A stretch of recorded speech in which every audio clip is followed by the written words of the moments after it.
Hello everyone. सो आज हम इस वीडियो में स्टार्ट करने वाले हैं अपना topic IDR. So in this video we are going to start a new topic that is about IDR, stand for Indian depository receipt. Okay, अगर आपने मेरी प्रीवियस वीडियोस देखी हैं तो उन वीडियोस में मैंने जीडीआर और एडीआर के बारे में बताया था। One video was related with the GDR and the another video was related with the ADR. So इस वीडियो को समझने के लिए, मीन्स आईडीआर के कॉन्सेप्ट को समझने के लिए, वो दो वीडियोस एडीआर और जीडीआर वाली देखना बहुत इंपॉर्टेंट है। बिकॉज वो वीडियो अगर आपको क्लियर है तो ये वीडियो आसानी से आपको कॉन्सेप्ट क्लियर हो जाएगा। सो रिक्वेस्ट है कि आप जीडीआर और एडीआर वाली वीडियोस ज़रूर देखें, उसके बाद आपको आईडीआर का कॉन्सेप्ट क्लियर होगा। सी आईडीआर क्या है, is just opposite to the GDR. GDR के सिर्फ अपोजिट ही है। जैसे मैं पहले एक फ़्लो चार्ट के थ्रू समझाती हूँ आपको concept related to the GDR, फिर उसी फ़्लो चार्ट का रिवर्स हो जाएगा अबाउट द आईडीआर। सबसे पहले आईडीआर का फुल फॉर्म अंडरस्टैंड करना है। IDR stand for Indian depository receipt. Okay, see GDR में क्या होता था, थोड़ा सा मैं ब्रीफ में यहाँ बता रही हूँ। जीडीआर में क्या होता था, हम जीडीआर का कॉन्सेप्ट क्या था कि अगर इंडियन कंपनी को फॉरेन कंपनी से पैसा रेज करना है तो वो कर सकती है with the help of GDR. ठीक है, कैसे करते थे कि इंडियन कंपनी शेयर्स इशू करती थी अपनी इंडियन करेंसी में, मींस रुपीज़ में। वो शेयर्स हम डिपॉजिटरी बैंक को ट्रांसफ़र करते थे, यानी डिपॉजिटरी बैंक शेयर्स रिसीव ले लेता था एंड डिपॉजिटरी बैंक उन शेयर्स के बदले में डिपॉजिटरी रिसिप्ट देता था। एंड किस करेंसी में देता था, डॉलर्स में देता था। जिस भी करेंसी में, अगर अमेरिका की बात हो रही है तो डॉलर्स में, नहीं तो फिर किसी और भी से कोई भी रिलेवेंट करेंसी हो सकती है, यूरो एंड ऑल। ठीक है, तो उस डिपॉजिटरी रिसिप्ट को आप क्या बोलते थे, GDR, global depository receipt. Means Indian company ने शेयर्स ट्रांसफ़र करे, शेयर्स को इस वाले बैंक ने डॉलर्स में डिनोट कर दिया, रिसिप्ट में डिनोट कर दिया, उस रिसिप्ट को हम जीडीआर बोल रहे थे।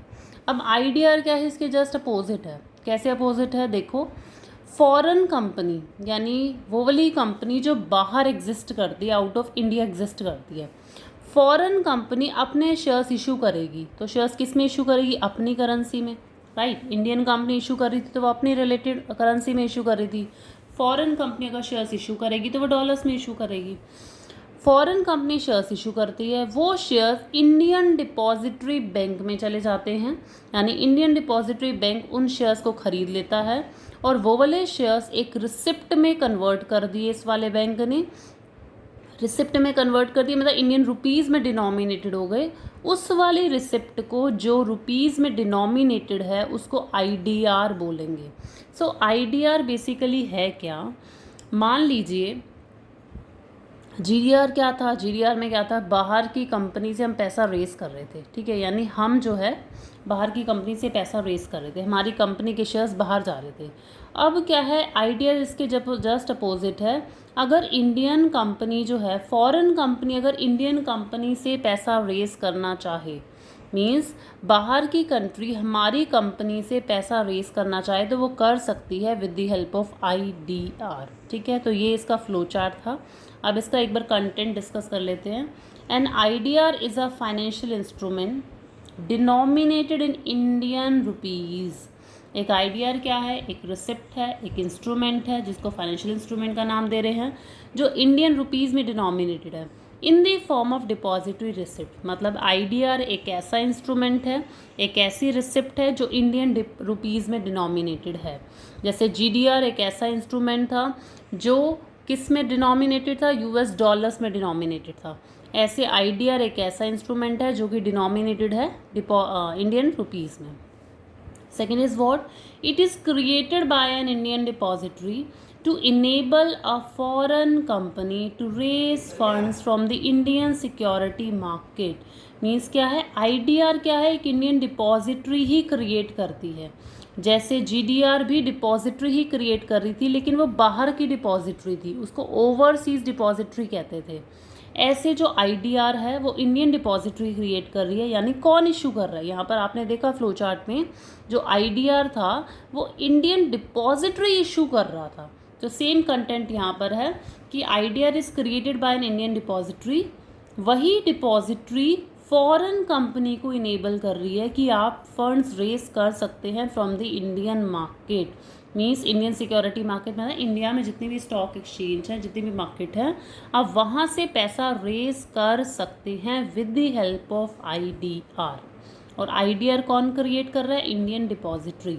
मीन्स एक इंडियन डिपॉजिटरी एक ऐसा इंटरमीडिएटरी है, एक ऐसा मिडल मैन है जो बाहर की कंपनी को कह रहा है कि आप हमारी इंडिया मार्केट से पैसा रेज कर सकते हैं, फंड रेज कर सकते हैं। ठीक है, नेक्स्ट पॉइंट पे डिस्कस करते हैं। According to the SEBI guidelines, SEBI is what?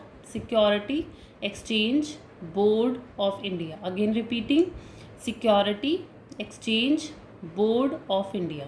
SEBI की गाइडलाइंस के अकॉर्डिंग, सेबी क्या मैंने बताया, हमारा इंडियन मार्केट में जितने भी स्टॉक एक्सचेंज है ना, उनको मॉनिटर करने के लिए, उन पर होल्ड बनाने के लिए, उनको रेगुलेट करने के लिए एक ऐसी ऑर्गेनाइजेशन क्रिएट करी जो उन सारे स्टॉक एक्सचेंज पे अपना रेगुलेट करती है, उन सारे स्टॉक एक्सचेंज को कंट्रोल करती है।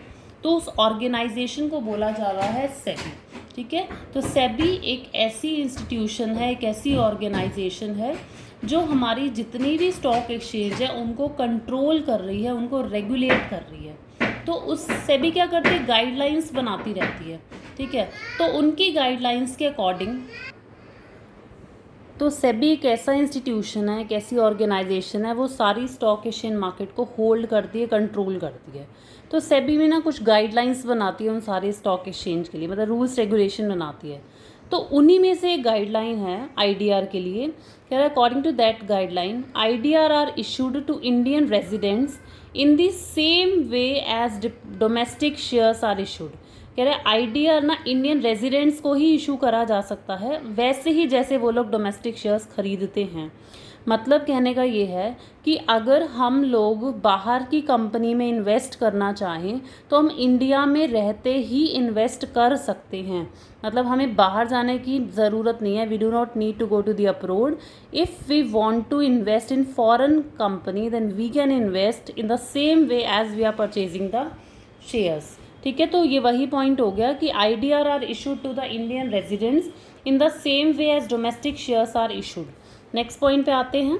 The issuer company make a public offer in India and residents can bid in exactly the same format and method as they bid for the Indian shares.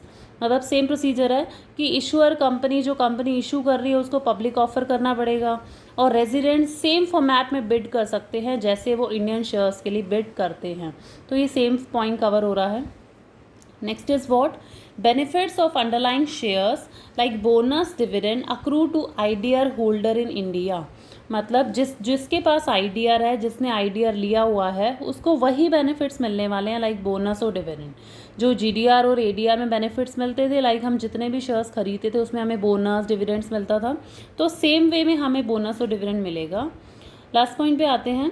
Standard chartered PLC first company June 2010। What does it mean here?